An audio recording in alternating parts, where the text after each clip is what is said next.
Elizabeth. Hi, how are you? Good. My name is Ethan. I am the producer. We are getting ready to go here. Okay. I'm just gonna swing the camera around here so you can look at Kimberly. You will notice she won't be looking at you per se because she has a camera in front of her. So don't let that throw you off. Okay. Okay. Please look at you. Okay. And Yes, should I have Hi, my camera how are on? you? Hi, I'm fantastic. How are you? Very good. Thank you so much for joining us. And can I ask you, Elizabeth, where in Minnesota? We're in Burnsville in the Twin Cities area. Burnsville. Mhm. Okay. Ooh, do you have a pen? You're so pretty. No, I'll hand it back to you. Burnsville, here. Okay, there we go. All right. All right. So, again, it always feels weird not addressing the person face to face, but I have my camera right over here, Can so you I see apologize. me? All right. Thank you for taking the time to join us. Thank you so much. Okay. All right. So just stand by, Elizabeth, Mhm. and once we get all the cameras rolling, and because this is Teams for video, no intro, right? No intro. Correct. Just go Okay. straight to her. Hold up. Okay. Stand by. And just so you know, Elizabeth, this is a 10-minute segment, so just kind of keep that in mind. I will do my best. Lots and of packing to do. lots of stuff. All right, ready? Thank you so much. Here we go. Cold open. 3, 2. Welcome to American Medicine Today. I'm Kimberly Bonati, here with Ethan Euchre and world-renowned orthopedic surgeon, Dr. Alfred Bonati. So this individual's case, this patient, is going to walk us through her harrowing story of recovery. I'd like to welcome to the show Elizabeth Schilling. She is from Burnsville, Minnesota. Thank you for joining us Thank you for joining us on the show. Thank you so much. It's an honor to be with you. Absolutely. So, Elizabeth, how did you come to be in pain? You were involved in an accident? I was in a really bad motor vehicle accident in March. I had some pre-existing things before that, but the day before the accident, I was in the best place I've ever been. I was up on my vanity painting my bathroom. So the morning that I got hit, I literally have not been the same. I had 2 injections in my upper back, my upper spine, cervical spine, my lower back. And Easter weekend, I was taken to the hospital because I couldn't walk at all. I couldn't move. Let me stop you for 1 second. I want to backtrack a little bit. Yeah. You talked about this motor vehicle accident. It was just you in a car, or were there multiple vehicles? There were multiple vehicles. I was sitting still and I wasn't moving. The woman who hit me hit my driver's side and plowed into the whole side of the car. Then I got hit on the right side from a truck trying to avoid me. So it was really, I didn't even know what happened until I saw the white truck. And then things kind of came to, and I was like, there was three other cars involved. Wow. So let me ask you about that pain, because when I picture a multi-vehicle accident, I just picture severe pain all over. Mm-hmm. But can you kind of pinpoint what that pain feeling was like and where on your body you felt it? Immediately, I felt it in my neck, going down my arms. My back was in a lot of pain. It wasn't quite as much as my neck. I was able to walk out of my car and get into the ambulance where they took me to the hospital, but I was having a massive amount of, like, I was holding a live wire, like electricity, and it was excruciating. Oh, that sounds miserable. So you go to the hospital, and what did they tell you? They took some x-rays, a lot of x-rays, said nothing is broken, and sent me home. They said that they weren't even going to do a MRI because of the radiation. I'm like, that doesn't have radiation. It didn't make sense. So I didn't know, they just said follow up with my doctor, and I went home, made those appointments, and it was a nightmare. And so how were you dealing with the after effects of that accident? Did you do any conservative type treatment, or what did you do to try and lower the pain you were feeling? Yeah, well, I was icing right away. Ice is my best friend. I did try to get into a chiropractor because I used to do chiropractic. He is no longer in business. He moved to Florida. So I went to a place that was the only place that could get me in. My doctor couldn't get me in until the following week. So I was desperate. I couldn't hardly take the pain, and I didn't want to go back to the hospital because they didn't do anything. So I was able to get into the chiropractor. She ordered MRIs. MRIs showed that I had a massive amount of things going on from the accident that were not previously the way that they are now. Tears in both hips, in the labrums. When I would walk, it would crunch audibly, and my children could hear me across the room, and my husband, and it's just, it just went downhill from there. And so what did you do at that point? Did you try to go in for surgery? I've been trying to avoid surgery for a long time, and it wasn't even nearly what this is. So my doctor, I'm allergic to steroids. He said that, well, we have something we can inject in your back that you won't react to. And I said, I need help. I'm desperate. And so he had me do a lumbar injection. 1 week later, he had me do the cervical spine, and within 2 days, I was unable to walk. I had to be rushed to the emergency room. Wow. And so from going to having pain but still being able to move around to not had to scare you to death. It was horrible.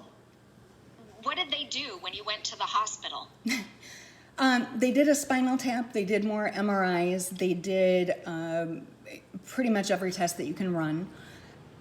The MRI must have been showing something different than was originally showing in the MRIs after the injection, and that didn't make sense to me. It's like, how could everybody be so clear on what was wrong and what was happening, and now it's just like, oh, that's out of the scope of what we handle. Neurosurgery wouldn't touch me. The neurologist said, no, that's out of the scope of what I can do. Orthopedics was like, we can't really do anything. It was very frustrating, and that's when my husband found you guys, literally. Okay, and how did he find us? Because you're in Minnesota and we're just in Hudson, Florida, just north of Tampa. Right. Well, you guys actually found him. He was watching Newsmax. It was the day I got the news in the hospital that really they were just going to send me home or to an intensive treatment, like rehab place for physical therapy. And I was just beside myself. I'm like, I can't live in this pain, and nobody can tell me why I can't even stand up. And he said he was watching Newsmax, and suddenly you guys were on the TV, and he said, I didn't change the remote, nothing, you're just suddenly there. And he took a screenshot of it and called me, and he said, honey, I just watched this amazing thing that I think it's somewhere in Florida, you have to go there. I'm like, I can't even get out of my bed to come home. So yeah, it was something that wasn't on my radar, because I really thought something was going to happen up here. And when everybody was backpedaling and all the doctors who knew clearly what to do wouldn't touch me, I'm like, that's God's answer. Let's make an appointment. Let's talk to them and see what we can do. Sure. So now let's place you at the Bonati Spine Institute. You evidently had had an MRI review, but now you're in Hudson, Florida, walking in the doors of the Bonati Spine Institute. What was that face-to-face evaluation like? Well, I didn't get to walk into the doors. I was wheelchaired in because I couldn't walk at all at that point. Amazing. Everybody at the Institute are amazing. Like, I want to move down because I love you guys. Honestly, it was the care and the concern and the we know what's going on. And they did what to you in Minnesota? I discovered that my tailbone was actually broken a number of years ago when doctors up here said, no, nothing's wrong, we don't see anything. And it's like, I got so much clarity and so many answers, but then it's a complicated situation with finances. So that was like, what can we do now? What's the most important thing? Because it was getting worse, and I was losing more feeling in my body and having more issues. And it was really scary. So to know that Dr. Bonati and his staff and team did what they did for me, it's changed my life. I can walk. I came down, I bought a one-way ticket to Tampa. I went to see him, and literally I can walk. So Elizabeth, we have something called conscious IV sedation, and just hearing the passion in your voice, how heartfelt you are, about being relieved. That's what the surgeons live for, to be able to help somebody that is suffering with that debilitating pain live their best lives. So you're in the operating room, and they use something called conscious IV sedation. It affects everybody different. Some remember bits and pieces, some remember everything, some tell jokes. What was that experience like for you? I remember most of nothing. I remembered the amount of pain that, I felt when he moved nerves around. But Sure. I had 4 procedures because I had some complications that we weren't expecting because of where it is in my neck. And so I definitely love the last 2 better because I know there's a reason they put you to sleep, but I also know that I could hear what was going on around me. They were very reassuring. Everybody was on the same page, and it flowed like a well-oiled machine, and it wasn't comfortable for me, but I knew I was going to be okay. All right. And what was that recovery process like? Because as you said, you came in a wheelchair. What did you do for therapy? And why don't you explain what recovery was like? When I was down with you guys or when I came back? Yes. So, when you were with us. Yeah, so after surgery, the recovery process is I walk 40 minutes a day. Basically, I'm still doing the physical therapy exercises that I was given before I went down to see you guys. Okay. My whole life is different. Now, you said walk, because wheeled in was what you were. Yeah. And after surgeries, you walked. What were those first steps like? The first 2 procedures or 3 procedures, I wasn't able to walk.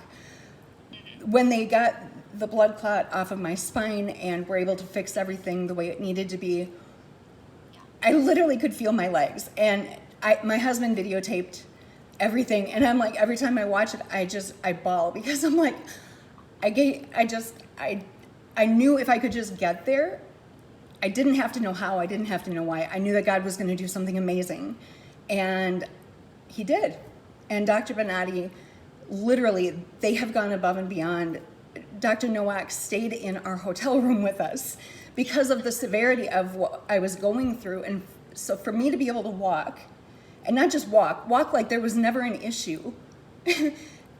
The fact that I would probably not be able to ever walk again had they not gone in to do what they've done is just, I tell everybody, I can't shut up. I literally have told everybody. I write his name down, I write everything, I refer them. I'm like, I'm not gonna stop because there is hope. And this is an amazing life for me. I'm so thankful. And we're thankful for patients like you that entrust your lives and your ability to get back in motion after the Bonati Spine procedures. We are so thankful you're living your best life, and thank you for sharing your miraculous story of recovery right here on American Medicine today. Thank you so much. I'm so thankful. And can I just ask, when you were released from the Bonati Spine Institute, were you forced to wear anything that on your neck or around your back? No, I had the bandage on, which that was really it. I wasn't forced to wear anything. There were no braces. There was nothing. It was me. All right. Yeah. Well, thank you so much for sharing that story with us right here on American Medicine today. God bless you and continued good health. Thank you so much. Share photos of Yes. you and your family when you're out enjoying the activities you love. I absolutely will. And I've sent a few to you guys, but we have so many. Like, I was able to go to the ocean and swim in the ocean. Like, swear to goodness, we're not done yet, but if it were only this, it's amazing. And I'm so thankful. And you guys are such a blessing. Thank you so much for being on the program. Take great care. Thank you so much. Thank you.